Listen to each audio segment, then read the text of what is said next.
परमात्मा का जो चिंतन है, जो सार है, जो भाव भजन है, उसको थोड़ा समझ लिया जाए। क्योंकि देखिए कार्तिक का महीना बड़ा पावन होता है। इस महीने में भगवान की जितनी गुणगान गाथा सुना जाए, जितना जब पूजन किया जाए, वह सब हमारे जैसे बैंक बैलेंस में हम लोग रखते हैं अपने भावी जीवन के लिए, तो इस तरह से हमारा ये बैंक बैलेंस ही हो रहा है। बड़ा समय निकाल करके, अपना अमूल्य समय निकाल करके सब लोग यहाँ आए हैं, बैठे हैं, तो कम से कम भगवान का चर्चा हो रहा है, कीर्तन हो रहा है, भजन हो रहा है, तो इसको सब लोग सुने।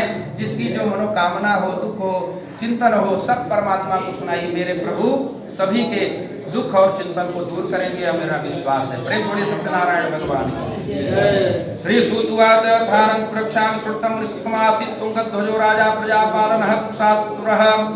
एक बार की बात है, एक तुंगध्वज नामक राजा जो था, बहुत सारे पशुओं को अकस्मात जो है अपने राज्य का जब निरीक्षण करने के लिए गया, तो बहुत सारे पशुओं को अकस्मात उसने मार गिराया और शिकार कर लिया।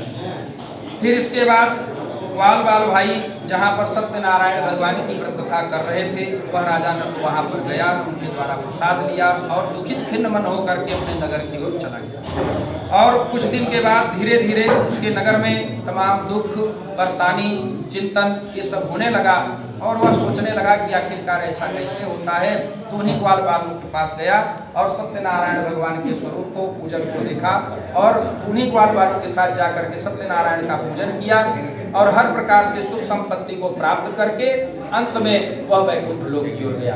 अब कहते हैं कि जो इस कथा को, सत्यनारायण भगवान की व्रत कथा को सुनता है और प्रेममयी कथा होकर के सुनाता है, सुनता सुनाता दोनों, कहाँ ही सुनाई सब बहुविधि संता, जितना सुना जाए, जितना कहा जाए, वो सभी धन धान्य से परिपूर्ण होते हैं। दरिद्र व्यक्ति भी धन पाता है, और भय से भयभीत अगर हैं, उस समय नारायण नारायण नारायण का कीर्तन करें तो अब भय दूर हो जाता है, और इस प्रकार से मनुष्य सभी प्रकार से दुखों से छूट करके वह जो है सुख से युक्त हो जाता है। कलिकाल में सत्यनारायण की पूजा विशेष रूप से फलदायी है, इसलिए सत्यनारायण को कोई ईश, कोई काल और कोई सत्यदेव कहेंगे। अनेक रूप धारण करने वाले मेरे प्रभु सत्यनारायण जी सभी का मनोरथ सिद्ध करेंगे, इसमें कोई संदेह नहीं। इस प्रकार से कलयुग में सत्य व्रत रूपी सनातन सत्य ही होंगे, सभी का को वांछित फल देंगे, इसमें कोई संदेह नहीं। क्योंकि राम नाम सुंदर करतारी, असंशय विहग उड़ावनहारी। और मन में यह संशय है कि हमारे पुत्री का विवाह नहीं हो रहा, हमारे पुत्र का विवाह नहीं हो रहा, हम कैसे धनी बन जाए, कैसे हमारा दुख दूर हो जाए, कैसे सारा कार्य हो जाए प्रभु। तो जो जन्म जन्मांतर से हमारे साथ हमारे कर्म हैं, वह भी तो लगे हुए हैं, इसलिए कर्म की गति बड़ी न्यारी है। इस कर्म की गति को दूर करने के लिए, उससे पार पाने के लिए भगवान नाम का ही सहारा लिया जा सकता है। गुरु के द्वारा जो दिया गया जो नियम है, धर्म है, जो दीक्षा दी गई गुरु के द्वारा, उस धर्म को, उस दीक्षा को बारंबार भगवान के चरणों में बोलने से, उसका मंत्र जाप करने से दुख दूर हो जाता है।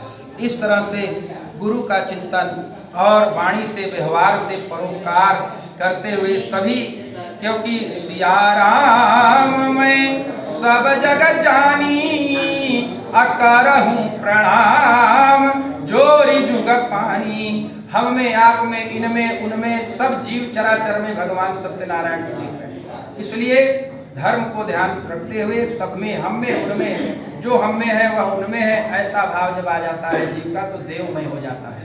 यही देह है, चाहे जैसे भी, जैसे कुब्जा भगवान के अंदर बाहर सब तरह से उसके चक्र जगे, और परमात्मा को जो उसने अंदर देखा वही बाहर पा गया। इसी तरह से सभी के अंदर वो क्षमता है, हमारे छोटे बड़े सभी के अंदर।